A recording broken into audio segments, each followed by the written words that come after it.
Number 9, Liam Livingstone. वैसे Jake Fraser मैकगर्ट की तरह ही लियम लिविंगस्टोन से भी क्रिकेट फैंस ताबड़तोड़ बैटिंग की उम्मीद करते हैं, लेकिन इंग्लैंड का ये बल्लेबाज साल दर साल अपनी रेपुटेशन के अनुसार खेलने में नाकाम रहा है। साल 2025 के ऑक्शन में आरसीबी ने लियम लिविंगस्टोन को 8.75 करोड़ में खरीदा था, जबकि टीम डेविड को 3 करोड़ और रोमारियो शेफर्ड को सिर्फ 1.5 करोड़ मिले थे। लेकिन टूर्नामेंट के अंदर जहां लिविंगस्टोन कंप्लीट डिजास्टर साबित हुए, वहीं डेविड और शेफर्ड ने आरसीबी के चैंपियन बनने में बड़ा रोल निभाया। आईपीएल 2025 में लियम लिविंगस्टोन ने 10 मैचेस खेले, जिसमें उनके बल्ले से सिर्फ 112 रन्स आए और उनका स्ट्राइक रेट भी सिर्फ 133 का रहा, जो उनकी रेपुटेशन से मैच नहीं करता था, और इसलिए आईपीएल 2026 से पहले उन्हें बाहर का रास्ता दिखा दिया गया है। नंबर 8, रवि बिश्नोई। दोस्तों, अब बात करते हैं भारत के एक ऐसे हीरो की जिसकी स्किल्स और टैलेंट पर तो किसी को कोई शक नहीं है, लेकिन एक्सपेक्टेशंस और कंपटीशन के बोझ तले वो कहीं दबते जा रहे हैं। मैं बात कर रहा हूं रवि बिश्नोई की, जिन्हें लखनऊ सुपर जायंट्स ने रिलीज कर दिया है। बिश्नोई को एलएसजी ने 2022 में 4 करोड़ रुपए देकर खरीदा था और 2025 के पहले उन्हें 11 करोड़ की भारी भरकम रकम देकर रिटेन भी किया गया था। लेकिन बिश्नोई के लिए 2025 का सीजन डिजास्टर साबित हुआ, जहां उन्होंने 11 मैचेस में सिर्फ 9 विकेट्स लिए और 10.84 की इकोनॉमी से रन्स लुटाए। एलएसजी ने जिस दिग्विवेश राठी को सिर्फ रुपए लाख में खरीदा था, उन्होंने 13 मैचेस में 14 विकेट्स लिए, जहां उनकी इकोनॉमी सिर्फ 8.25 की रही थी। तभी तो एलएसजी ने रवि बिश्नोई के ऊपर दिग्विवेश राठी को प्रेफर किया और रवि बिश्नोई को बाहर का रास्ता दिखा दिया गया।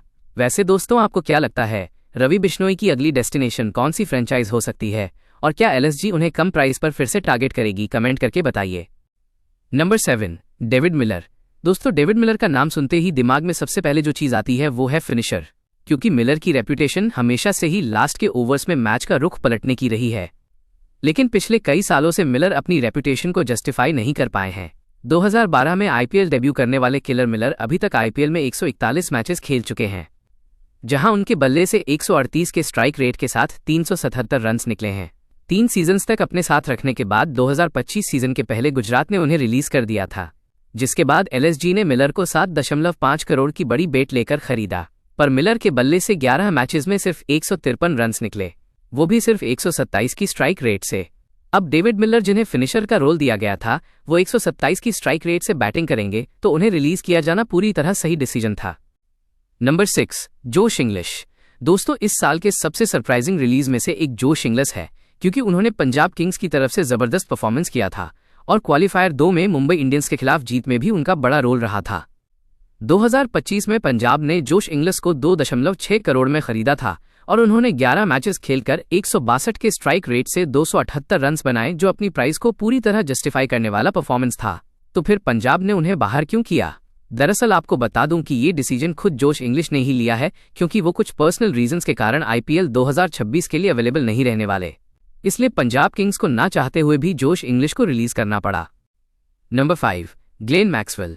दोस्तों, ग्लेन मैक्सवेल वो बल्लेबाज हैं जिन्हें वर्ल्ड क्रिकेट में एक एक्सप्लोसिव बल्लेबाज के रूप में हाई रेट किया जाता रहा है और इसीलिए साल दर साल लगभग सभी टीम्स ने उन पर बड़ी बेट ली है। लेकिन 1-2 इनिंग्स को छोड़ दिया जाए तो मैक्सवेल ने हमेशा अपनी फ्रेंचाइज को डिसअपॉइंट ही किया है। साल 2012 में मुंबई इंडियंस के साथ डेब्यू करने वाले मैक्सवेल अब तक आईपीएल में 141 मैचेस खेल चुके हैं और उनके बल्ले से सिर्फ 2819 रन्स निकले हैं, जिसमें 18 हाफ सेंचुरी शामिल है। आईपीएल 2025 के लिए पंजाब ने उन पर भरोसा करके उन्हें 4.2 करोड़ की कीमत पर अपनी टीम में शामिल किया था, पर मैक्सवेल ने 7 मैचेस खेलकर सिर्फ 48 रन्स बनाए और उनकी स्ट्राइक रेट सिर्फ 97 की रही, यानी वो रनअप बॉल भी नहीं खेल सके। अब देखना ये होगा कि क्या आईपीएल 2026 के ऑक्शन में कोई फ्रेंचाइज मैक्सवेल पर बेट करेगी या 2025 ही मैक्सवेल के आईपीएल करियर का अंत साबित होगा। नंबर 4, वनिंडू हाजरंगा। दोस्तों, अब बात करते हैं राजस्थान रॉयल्स के एक ऐसे डिसीजन की जिसने सभी क्रिकेट फैंस को शॉक कर दिया। आईपीएल 2024 में राजस्थान चहल और अश्विन जैसे टॉप इंडियन स्पिनर्स की जोड़ी के साथ खेली थी, जो किसी भी आईपीएल फ्रेंचाइज का ड्रीम हो सकता है। लेकिन आईपीएल 2025 के पहले इन्होंने अपने दोनों ही इंडियन स्पिनर्स को रिलीज कर दिया और इनके रिप्लेसमेंट के तौर पर 5.25 करोड़ में वनिंडू हाजरंगा और 4.4 करोड़ में महेश थीक्षाना को टीम में शामिल किया। लेकिन राजस्थान का ये दांव गलत साबित हुआ और श्रीलंका के ये दोनों स्पिनर्स 11-11 मैचेस खेलकर सिर्फ 11-11 विकेट्स ही ले पाए और राजस्थान, जिन्होंने आईपीएल 2024 में प्लेऑफ्स तक का सफर तय किया था, वो आईपीएल 2025 में 9th पोजीशन पर रही। हालांकि क्रिकेट फैंस के लिए हासरंगा को रिलीज करने का डिसीजन काफी शॉकिंग था, क्योंकि हासरंगा श्रीलंका के टॉप स्पिनर हैं जिनका रीसेंट एशिया कप में भी काफी अच्छा प्रदर्शन रहा था और वो करेंटली टी20 क्रिकेट में वर्ल्ड नंबर 4 बॉलर हैं। बाकी अब देखना ये होगा कि राजस्थान इस साल अपने स्पिन डिपार्टमेंट की कमान किसके हाथ में थामेगी। नंबर 3, वेंकटेश अय्यर।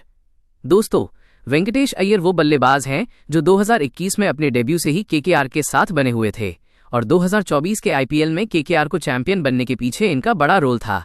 लेकिन इसके बावजूद 2025 के पहले केकेआर इन्हें रिलीज कर देती है।